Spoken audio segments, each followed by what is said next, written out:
Today I announce that I'm working with a group of fellow South Africans to form a party political platform. Before that announcement, Dr. Mamphela Ramphela was a darling of the foreign press. The Financial Times of London had told its readers that her entry into politics would boost South Africa's democracy. And after meeting her in Cape Town last year, the BBC's Andrew Harding called her an antidote, urging his readers to take a look at her biography and note or even lament, he said, the fact that academia and other pursuits have kept her away from high political office. But now that Dr. Ramphela has shifted from being a powerful observer to an active political player, the media here and abroad is asking whether she's the right person to build new politics in South Africa. In interviews, she's being pressed on why she didn't join existing opposition parties. It just seems perhaps there's something of ego and vanity about your determination to define your own political party, is what the BBC's Stephen Saka recently said to her on Hard Talk. So, with the world wondering if Ahang will be splitting the opposition instead of building a new challenge for the ruling party, the focus has returned to the ANC and more specifically, its rising son, Cyril Ramaphosa, who's the focus of our show this week. Hello, South Africa. I'm Nkipile Mabuse, and this is Outside Eye, a global perspective on South Africa in 15 minutes. We crossed the Red Sea, and we are on our way to the promised land. All of us, black and white together.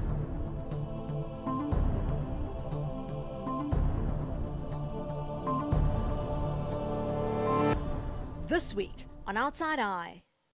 Comrade Cyril Ramaphosa is the successful candidate for Deputy President.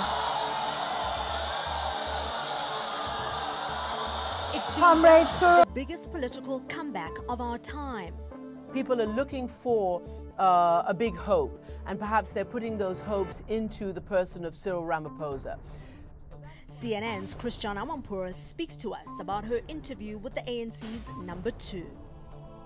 I'm John Bailey at Tiananmen Square, Beijing, the most iconic national symbol in China.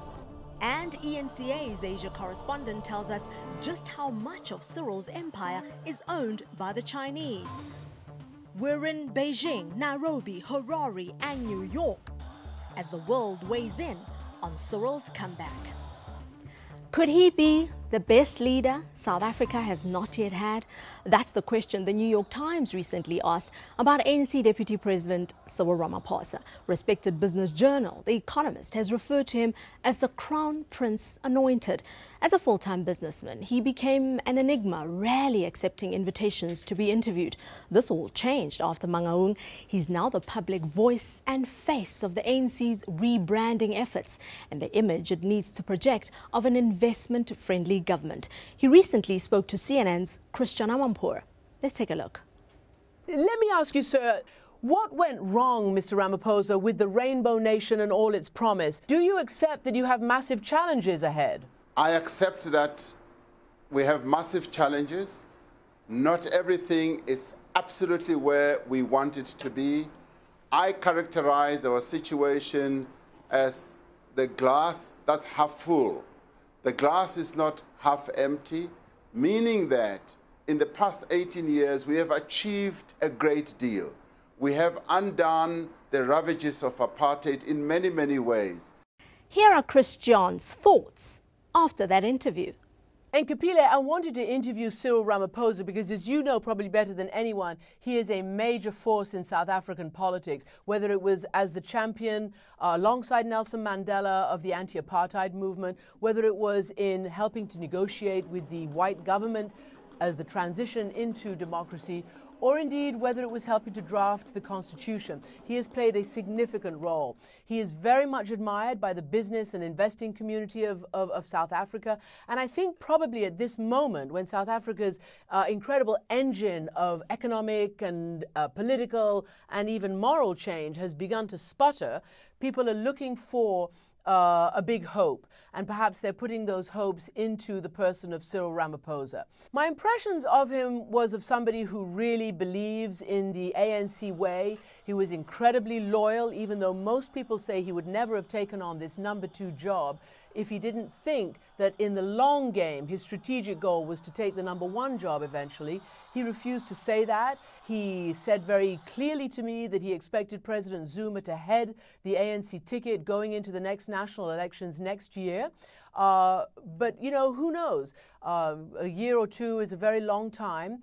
And I think that he came across as somebody who said that he wanted to bring back more transparency to the ANC and to South African politics. He talked about huge challenges ahead. He didn't shirk or shy away from enumerating those. He also, when confronted about his massive fortune, about huge numbers of public monies that are going into, for instance, President Zuma's private residence, he said that must be inquired and we will see what the inquiries lead into. I asked him about what role he played in the tragedy at the mines over the summer. He very, very strongly disputed that he was at all responsible for any of the heavy-handed police response. He said he looked forward to testifying publicly about what happened, and he talked about how mines in South Africa need to be, quote, revolutionized because of the people's very poor working conditions. And he spoke about how that was personal to him, given his history as a mine leader. Nkapile? Thanks, Christian. That's just one opinion from one international observer. After the break, we go around the world for more reaction to Ramaphosa's renaissance.